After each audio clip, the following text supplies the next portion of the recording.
Have you ever wondered why monsters have such a captivating appeal in the realm of anime?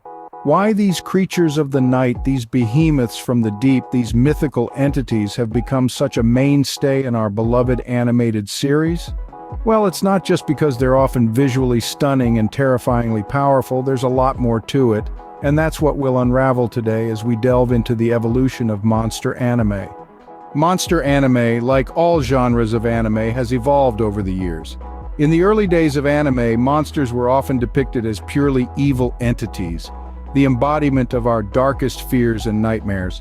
They were the villains that our heroes had to defeat to save the day.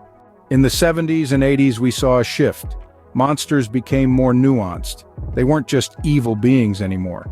They had motivations, emotions, and sometimes they even formed bonds with humans.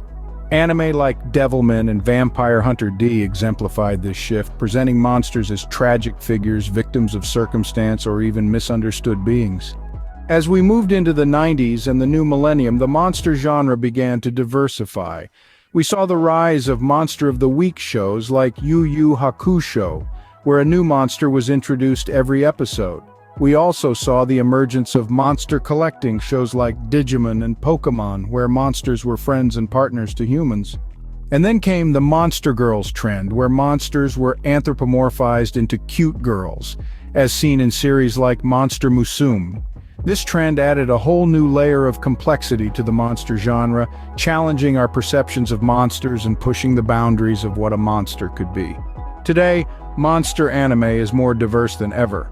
From horror series like Tokyo Ghoul and Parasite, to action-packed shows like Attack on Titan and One Punch Man, to the heartwarming My Roommate is a Cat, there's a monster anime for every taste. So, what have we learned today?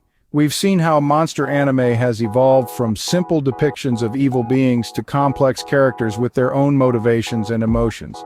We've seen the genre diversify with the introduction of Monster of the Week shows, monster collecting series, and Monster Girls anime. And we've seen how today there's a monster anime for everyone, regardless of your taste. But perhaps the most important takeaway is this: monsters in anime are not just about fear and horror. They're about understanding the other, about empathy, and about challenging our own perceptions. They're a reflection of our own fears, hopes, and desires, and that's what makes them so captivating. So next time you watch a monster anime, remember, there's more to these creatures than meets the eye. They're not just monsters. They're reflections of us,